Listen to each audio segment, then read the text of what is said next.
की बातें सुननी और सुनानी। आओ बच्चों तुम्हें सुनाऊं अच्छी एक कहानी। सुनो कहानी, सुनो कहानी, सुनो कहानी, आओ सुनो कहानी।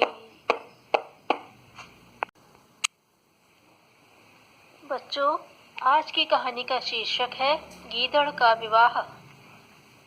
अन्नू नाम का एक गीदड़ बड़ा ही आलसी था। उसे कोई भी काम करना बुरा लगता था।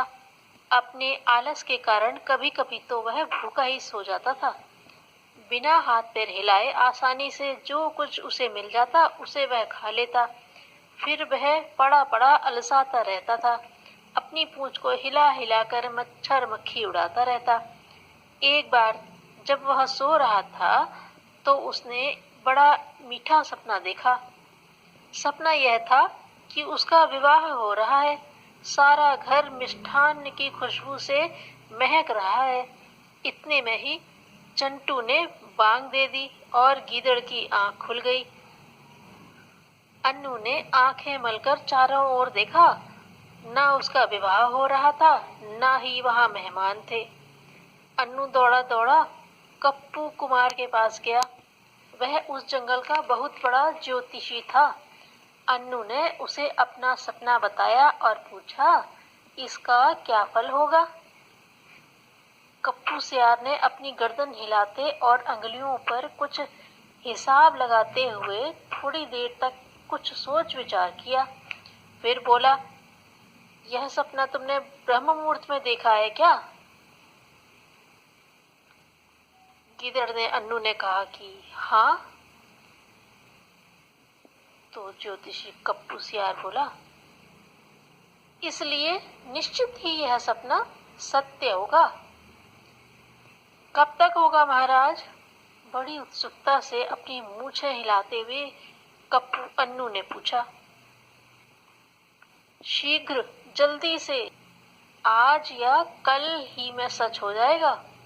ज्योतिषी नाक पर से अपना चश्मा उतार कर बोला। कप्पू की बात सुनकर अन्नू का अंग अंग फड़कने लगा। उसने कभी सोचा तक न था कि उसका विवाह इतनी जल्दी ही हो सकेगा। वास्तव में बात यह थी कि उसके आलस और निकम्मेपन से सभी परिचित थे। इसलिए कोई भी गीदड़ अपनी बेटी का विवाह उससे नहीं करना चाहता था। अन्नू दौड़ा दौड़ा घर गया। पूरे गांव भर को अपने विवाह का न्योता दे आया।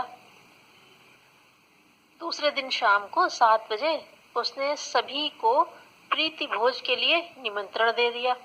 कुछ गीदड़ों को तो अचंभा हो रहा था कि कौन है ऐसा मूर्ख जिसने इस गीदड़ से अपनी पुत्री का विवाह तय किया है।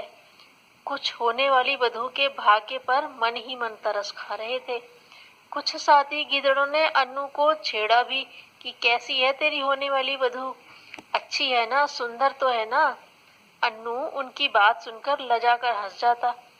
दूसरे दिन सुबह से ही अन्नू ने बढ़िया बढ़िया पकवान बनवाने आरंभ कर दिए। मुर्गी काकी, लोमड़ी मौसी, गाय दादी, भैंस नानी आदि सभी मिलकर मिष्ठान्न बना रही थी। गीदड़ राम शाम से बढ़िया सूट पहने दरवाजे के पास खड़े थे। उन्हें पूरा पूरा विश्वास था कि बस कुछ देर में कोई न कोई गीदड़ अपनी पुत्री का उंगली थामे उनके दरवाजे पर आता ही होगा। अन्नू को दरवाजे पर खड़े खड़े शाम हो गई। उसके पैर भी दुखने लगे, पर कोई भी गीदड़ी विवाह के लिए नहीं आई। घर के अंदर पकवान पूरी तरह बन चुके थे। मेहमानों के आने का समय भी हो गया था। अब तो अन्नू का दिल धक धक करने लगा। यदि वधू न आई तो इतने मेहमानों को वह क्या मुंह दिखलाएगा। पर ज्योतिषी की बात न सच होनी थी और न हुई। मेहमानों की कतारें थीं कि आना ही शुरू हो गई थी। खाना तो पहले ही तैयार हो चुका था। लाचार होकर उसे सभी मेहमानों को दावत खिलानी ही पड़ी। अन्नू गीदड़ मन ही मन सोच रहा था कि उसने ज्योतिषी की बातों पर क्यों विश्वास किया। उसे वह हजारों गालियां भी देता जाता था मन में। खाना खा चुकने के बाद सभी पूछते, क्यों दिखलाई नहीं दे रही है, वधू कहाँ है। सियार ने पहले ही इसका उत्तर सोच रखा था। लाचार बेचारा और करता भी क्या। वह नकली हंसी चेहरे पर लाता, लजाता और कहता, भाई वह यहाँ से 10 मील दूर जंगल में रहती है ना, उसे रास्ते में ही कहीं देर लग गई है। यह दावत तुम अग्रिम ही समझो। सभी उसकी मूर्खता पर मन ही मन हंसते हुए चले जाते। एक बुजुर्ग सियार ने तो कह भी दिया, बेटा दावत की ऐसी भी क्या जल्दी पड़ी थी, बदू आ जाती तभी कर देते।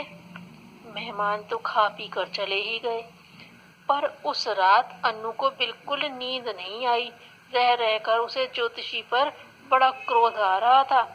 न वह सपने पर विश्वास करता, न ज्योतिषी के चक्कर में पड़ता और न उसकी यह दुर्गति होती। सुबह होते ही क्रोध में भरा अन्नू ज्योतिषी के यहाँ पहुंच गया।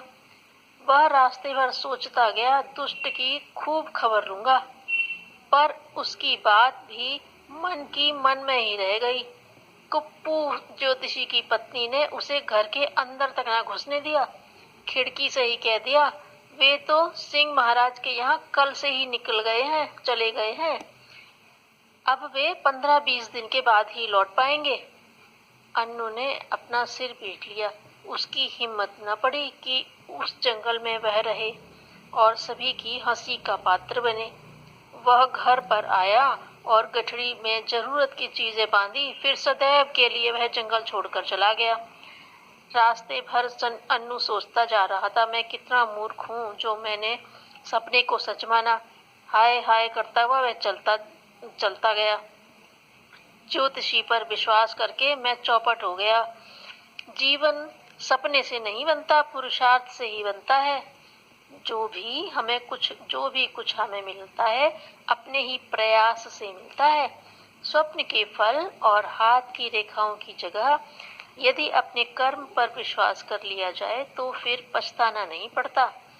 इसके लिए उसने कान पकड़कर उमेठे और कसम खाई कि आज से मैं कभी आलस नहीं करूंगा और मेहनती बनूंगा। दूसरे दिन जंगल में जाकर अन्नू खूब परिश्रम से काम करता रहा। अपने पुरुषार्थ से थोड़े ही दिनों में सुंदर सा उसने एक घर बना लिया और सबकी सेवा सहायता भी करता था। वह उसके इन गुणों से गीदड़ों का मुखिया बड़ा प्रसन्न हुआ। उसने अपनी सुंदर सी प्यारी सी इकलौती बेटी का विवाह अन्नू के साथ कर दिया। इस प्रकार अपनी मेहनत से अन्नू ने अपने सपने को सच कर लिया।